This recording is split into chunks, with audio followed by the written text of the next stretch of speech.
I would like to acknowledge the ancestral lands of the First Nations, the 110,000 men and women currently deployed on UN peacekeeping operations, and the families of all of those peacekeepers who have been killed in the line of duty. And I thank the Canadian government for hosting this event and for their leadership on women, peace, and security. We meet at a time when peace is in short supply, with armed conflict in Myanmar, Syria, Iraq, and Yemen, to name but a few of the worst examples, with over 65 million refugees and displaced people worldwide, and UN peacekeepers deployed on an unprecedented 15 operations. The protection of civilians has been at the heart of laws of warfare since the Geneva Conventions, which state that in any conflict, the civilian population shall not be the object of attack. Yet, women and children make up the vast majority of all casualties in armed conflict today. Laws prohibiting attacks on schools and hospitals are routinely breached, for instance, in Syria. Laws prohibiting the denial of aid relief to civilians are repeatedly ignored, whether in Rakhine State or in Myanmar today, or in Yemen.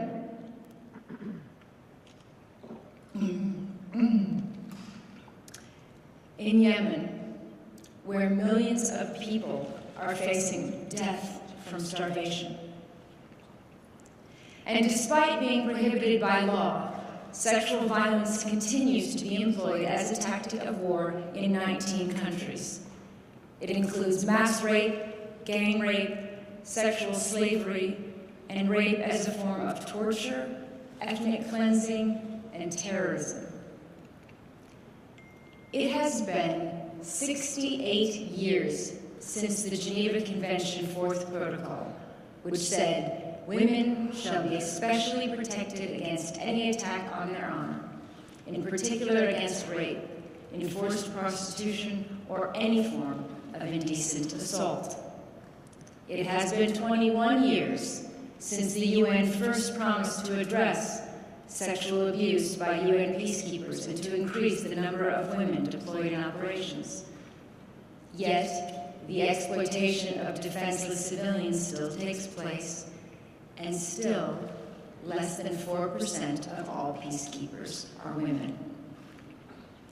It has been 19 years since the Rome Statute of the International Criminal Court stating that mass atrocities, including rape and sexual slavery, would not go unpunished, and yet justice for survivors of rape is still the exception. It has been 17 years since the UN Security Council Resolution 1325 called for an end to the exclusion of women from peace negotiations, for special protection for women and girls against sexual violence, and for an end to impunity. So we have to ask, how is it, after all these years, all these laws, and all these resolutions, and all the horrors endured, women still have to ask for this most basic of all entitlements, the right to a life free from violence? Sexual violence is everywhere. In the industry where I work, in businesses, in universities, in policies, politicians, military across the world. It affects men as well as women. However, it is recognized by the UN as one of the prime reasons why women remain in a subordinate position in relation to men in parts of the world, and is a critical obstacle to achieving women's equality and our full human rights. Ending gender-based violence is therefore a vital issue of social justice in all nations, and confronting its use in its most extreme form.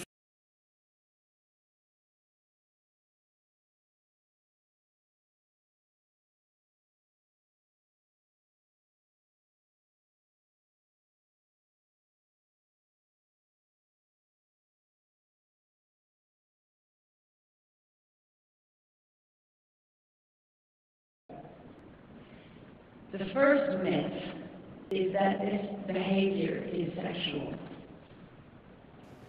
All too often, these kinds of crimes against women are laughed off and depicted as minor offense by someone who cannot control themselves, as an illness or some kind of exaggerated sexual need. A man who mistreats women is abusive. Only last week, a trial opened in the Democratic Republic of Congo for 46 alleged cases of rape of children by militia fighters who had been told that the blood of virgins would grant them supernatural protection. Some of the victims were 18 months old. According to the UN, almost every female Rohingya refugee in the camps in Bangladesh is either a survivor of sexual violence or a witness to multiple instances of sexual assault, rape, or gang rape. MSF said that half of the patients it has treated for rape are under 18 years old, and one was just 9 years old. This is rape and assault designed to torture, to terrorize, and to force people to flee. It has nothing to do with sex. It has everything to do with abuse of power. It is criminal behavior. The second myth is that even when conflict-related sexual violence is clearly understood as a crime, it is treated as a lesser crime, an inevitable aspect of the breakdown of social order, not a central issue for peace negotiations or agreements, and not grave enough to mount prosecutions and imprison those responsible. But sexual violence is a weapon used to deliberate effect to achieve military or political objectives. It is cheaper than a bullet. It has long-lasting consequences that unfold with sickening predictability. And that is what makes it so cruelly effective.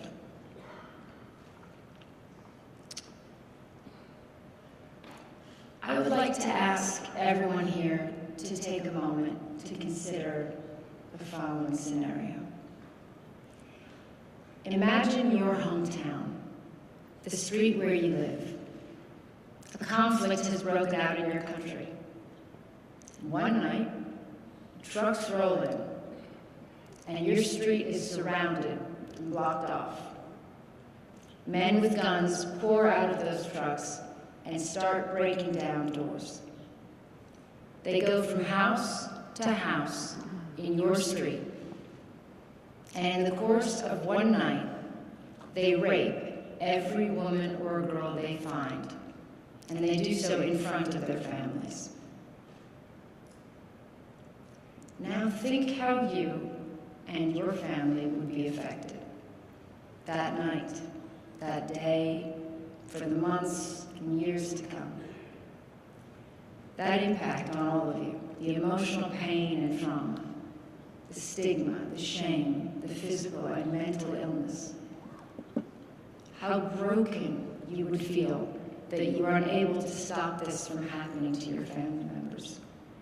And how bitter you would feel at being told months or years later that you have to move on and forget because there is now a peace agreement, and justice for your families is less important. This is the reality for millions of families today. It is happening today, day in, day out, and more often than not, we know about it. It's on our television screens and our newspapers. Why then does nothing really change? And this brings me to my third myth, which is that even if we accept that sexual violence has nothing to do with sex, and understand that it is a crime, that it is used as a weapon, with many people, it will still believe that it's just simply not possible to do anything about it. Look how hard it is in our own societies. That's the argument. That's how it goes. How could we possibly prevent sexual violence in the extreme conditions of war? It is hard, yes, but it is not impossible. We have the laws, the institutions, the expertise in gathering evidence. We are able to identify perpetrators and those responsible. What is missing? The political will. This brings me to the role of the military. There is nothing worse than when someone in uniform is harming the very civilians they are sent to protect. And I'd like to believe that no one is angrier than you when one of your own betrays their uniform and your values in that way. In the last few years, I have seen a dramatic change in the willingness of military leaders to address the taboos around these issues and to take action. In Kenya earlier this year, I met peacekeepers from around the world receiving training, many of them for the first time, in how to identify and respond to sexual violence and to interact appropriately with survivors on UN peacekeeping missions. Canada, the UK, and Bangladesh have announced today the Senior Military Chiefs Network, promising to work with other senior military officers to increase the number of women in their militaries, to change training to include gender and women, peace and security, to deploy more women in operational roles, and to appoint full-time gender advisors. And many of the countries represented at this conference have also made new and very important pledges. So I thank them, and I thank you for these commitments. I hope they will be just the beginning.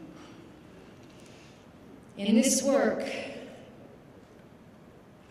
we will not only strengthen our societies and improve peacekeeping, but you will play your part in showing that no perpetrator is above the law and no survivor is beneath it. And I am here, determined to do anything I can to work alongside all of you. Thank you for all you've done today. Thank you for your efforts, and I look forward to our work.